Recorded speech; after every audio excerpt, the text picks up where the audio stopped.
Good morning. Not that you can tell from this darkness, we are really in the midst of dark season here. But yes, we've had the GoPro Hero 11 Black for just over a month now, and we've actually been using it a lot to film. And so we feel like we finally have some conclusive things to say about it. In fact, we actually think it's the best action camera for vlogging. So we're going to talk about why that is. And this is not going to be like a super detailed technical review, and people have done those plenty.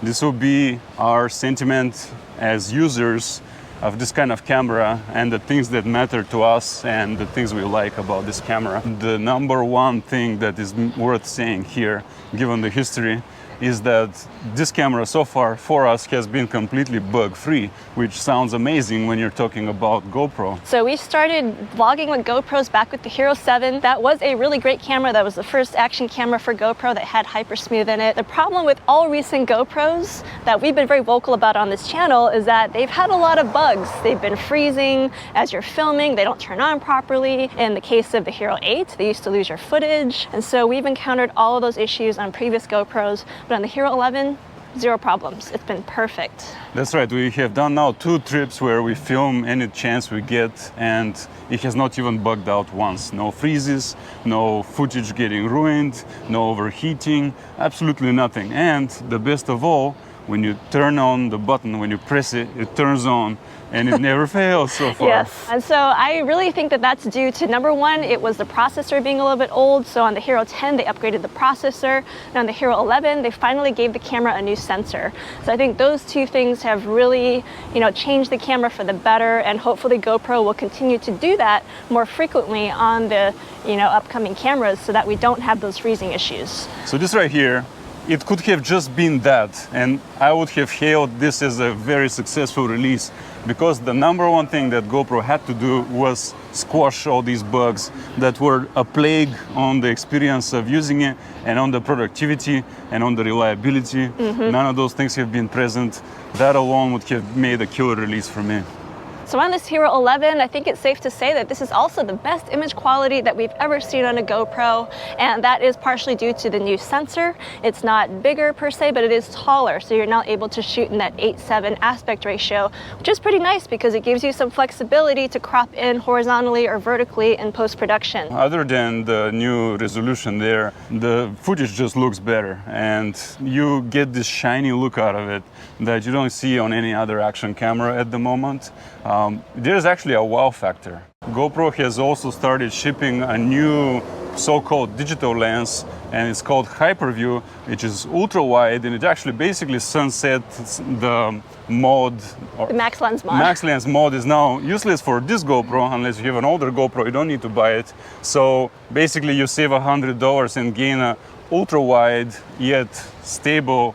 And does it do horizon leveling on Hyperview? I was going to say, the one thing that I think is keeping the max lens mod alive is the fact that it keeps your shot level, because I don't think Hyperview does yet, but the max lens mod is, an extra $100, plus it is only able to shoot in 2.7K still. They have not released a 4K compatibility with the Hero 11, so there is arguably still a reason to get the max lens mod, but for most of us, we're kind of putting it on the shelf. We're not using it anymore. I think it's being sunset, and I tell you probably next year or after they will introduce the horizon lock in Hyperview, and you'll get a massive panorama around you, and the horizon will stay locked, and it will just look amazing. So one thing with Hyperview though is that you have to shoot in minimum 4K 60 frames per second, so it is slightly higher resolution and frame rate.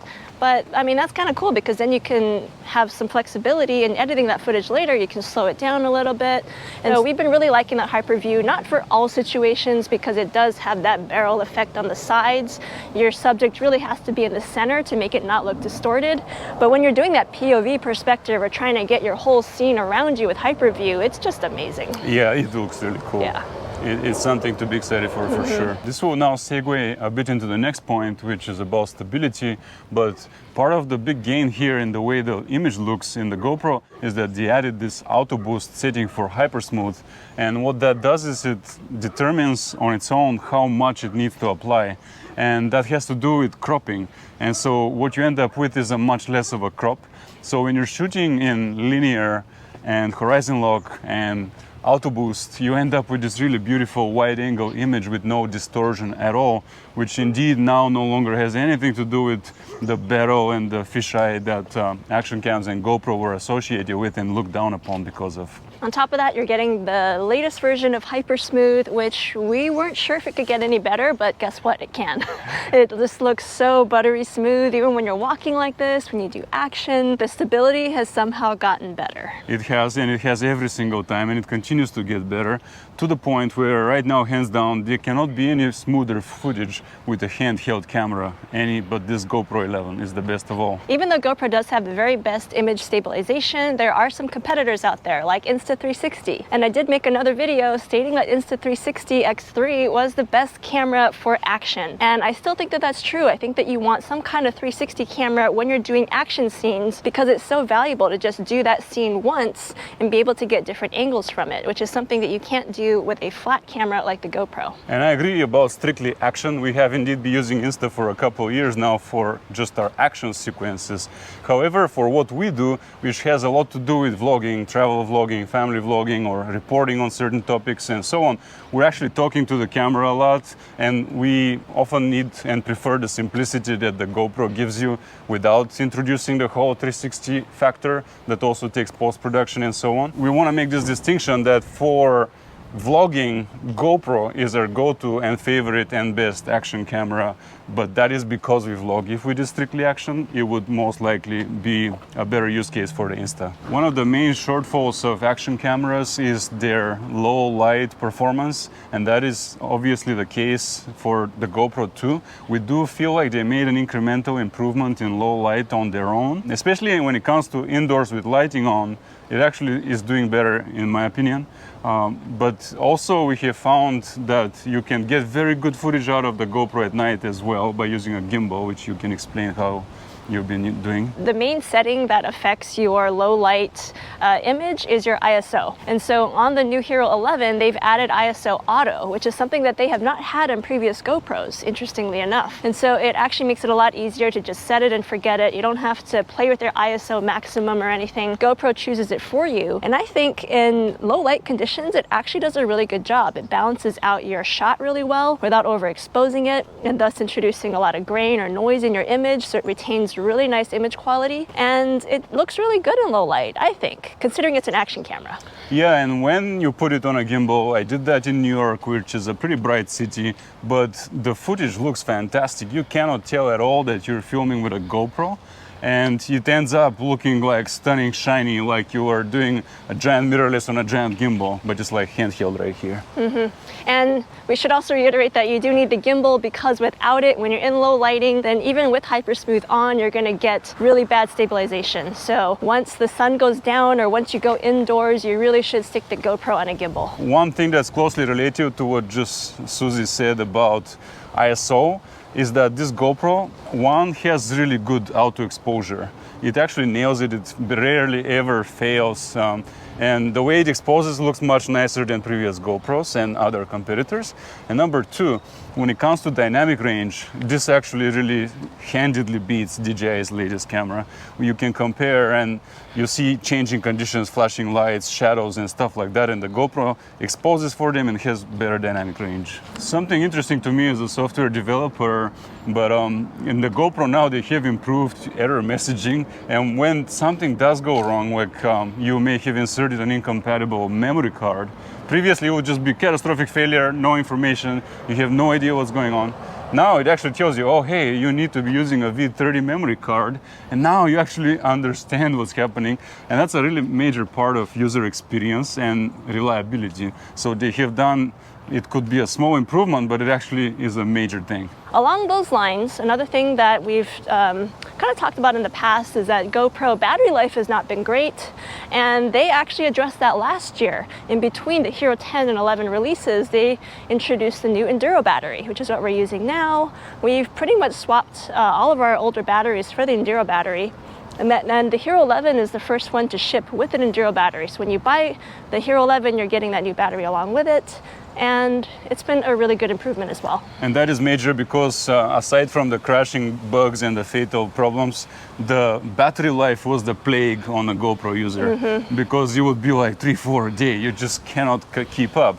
Now with this Enduro, we didn't even worry about it too much. You have two and you can shoot all day. GoPro also added a new setting so you can now shoot in like battery saver mode, which, you know, you're not going to get the best image quality, the best features on the camera, but you will conserve battery. This last one is a small icing on the cake perhaps, and it actually costs extra, but the GoPro subscription for us is really good because I don't know about you, but we have run into a major, which is a labyrinth when it comes to backing up our footage.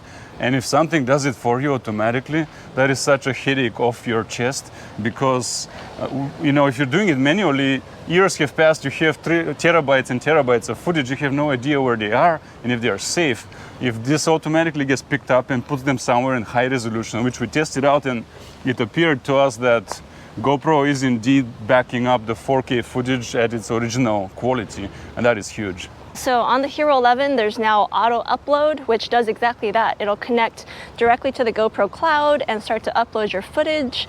And so, yeah, that's indispensable for people like us who we just discovered this issue of like, oh, we have all these cards, we're not sure if we backed them up yet. And so this feature really eliminates that headache.